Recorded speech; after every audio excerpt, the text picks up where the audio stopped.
When something happens gradually over a long period of time, often the change goes unnoticed. If something is changing incrementally, those changes are often so small that they appear insignificant or even natural, and yet those changes all add up until we scarcely recognise what we begun with.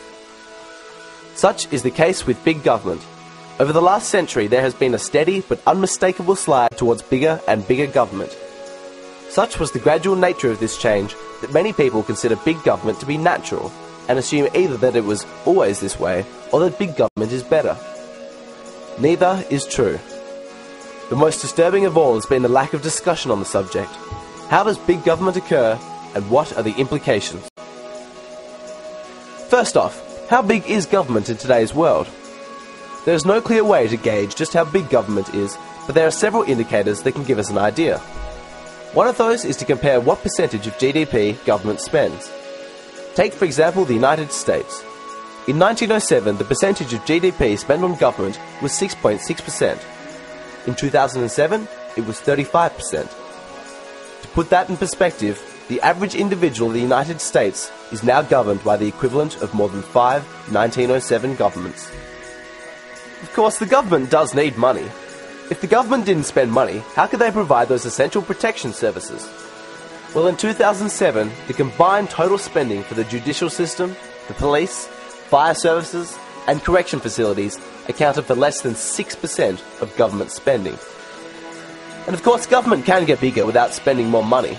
Every time government passes a law requiring you to obtain permission for something like renovating your house or starting a business, the government has become a larger part of your life. Likewise, when governments pass laws forbidding you to use certain products like energy-inefficient light bulbs or even outlawing certain drugs, regulations have replaced those possibilities and government is again bigger. And so the question is, how does big government occur? Most people are unaware of the phenomenon known as pressure from above and below. In order for governments to grow, you need problems. Problems that need fixing. This is the pressure from above, problems that weigh down on society.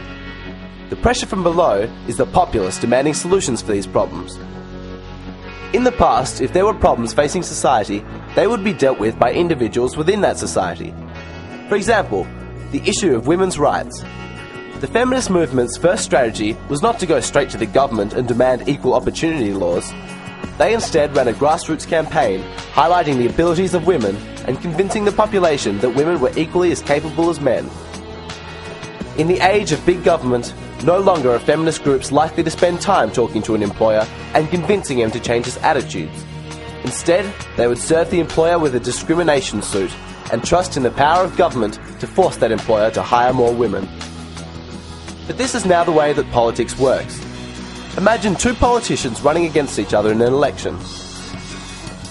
Voters observe one candidate claiming that all is fine in the world and running on a platform of inactivity. The other candidate rails against the many plagues of society, pointing out problems left and right, and offers a platform of government solutions to these problems. When society is faced with a crisis, they often turn to their political leaders. It is not a coincidence that wartime politicians are often re-elected. However, what happens if there are genuinely no crisis facing society? How does a politician get elected? We must face the reality that governments and those they govern have different interests. Individuals want a completely problem-free society with as little interference in their lives as possible. They do not like to pay taxes, but ultimately can see them as the necessary price for peace. For a politician, a no-problem society could cost them their election platforms and even their jobs. Likewise, government bureaucrats have a vested interest in as many problems as possible. For a public servant, a problem ultimately means an increase in funding for more staff and resources, which makes his job a lot easier. In fact, if a government department does a bad job one year, the next year they will be rewarded with more money coming their way. And now it becomes clear how governments get bigger. It's called problem, reaction, solution. First, you create a problem. When I say create, I don't mean it in a conspiratorial sense whereby the government actually creates problems. Most often, the government simply takes an existing situation and labels it as a problem. Politicians then blanket the media with words like crisis and epidemic. This in turn solicits a reaction from the public demanding something be done. Then they offer the solution, but only offer solutions that involve an expansion of government. It can be very disillusioning when an individual is confronted with this truth. We have a natural tendency to want to believe our leaders and to put faith in them in times of emergency. And it's not that our leaders would wish us ill. Most politicians simply believe that it is government's role to protect people, even from themselves, and big government is the best way to implement the ideas that they think will help people. However, if we are really to appreciate the truth about big government, we cannot assume that there are no pre-existing agendas at play and that governments get bigger simply because of unforeseen circumstances. Unfortunately, the model of problem, reaction, solution applies to most everything facing our society.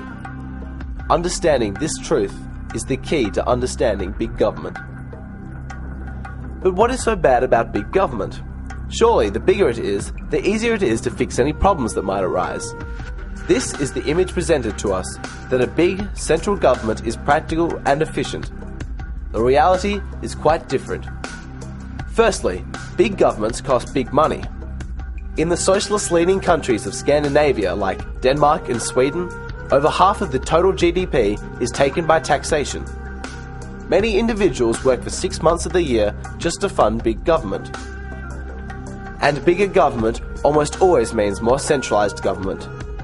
State governments are surrendering power to national governments, who are in turn transferring much of their authority to international governments like the European Union or the United Nations. The justification is that these powerful central governments will be more efficient. But efficient for who? While the individuals directing that government may be able to implement their agenda more efficiently, this does not mean that services or protection will be provided any more efficiently. Let's break this down with a theoretical example. Imagine a local village government that represents the 5,000 people who live there. This village has an alliance with other nearby villages that guarantee joint defence programs and free trade. This is administered by a central regional government. However, all other issues are dealt with by the village governments, such as providing a police force, running the local school, and organising volunteer programs to protect the village's livestock against wolves and other predators. Because the population in this village is very small, the amount of tax required from each citizen is extremely low.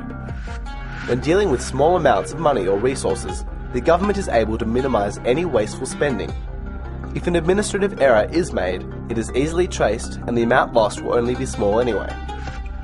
But what if the central regional government representing 20 or so villages then took over responsibility for running the Night Watch program? It enlisted the volunteers, purchased the guns and flashlights and organised the schedules for each night. Let's say the individual running the central regional government has long pushed for handguns to be used instead of the rifles used by some of the villagers. In the sense that he can now implement this agenda, the central government is now more efficient. However, the program is actually much less efficient in actually protecting the livestock. Maybe some of the volunteers don't know how to use the handgun. Let's say the central regional government makes an accounting error and orders 10% more guns than was required, losing a significant amount of money. When an individual scheduled for the Night Watch cannot make his shift, no longer can he walk down the street to the local government and enlist a quick replacement, but he must speak to the central regional government.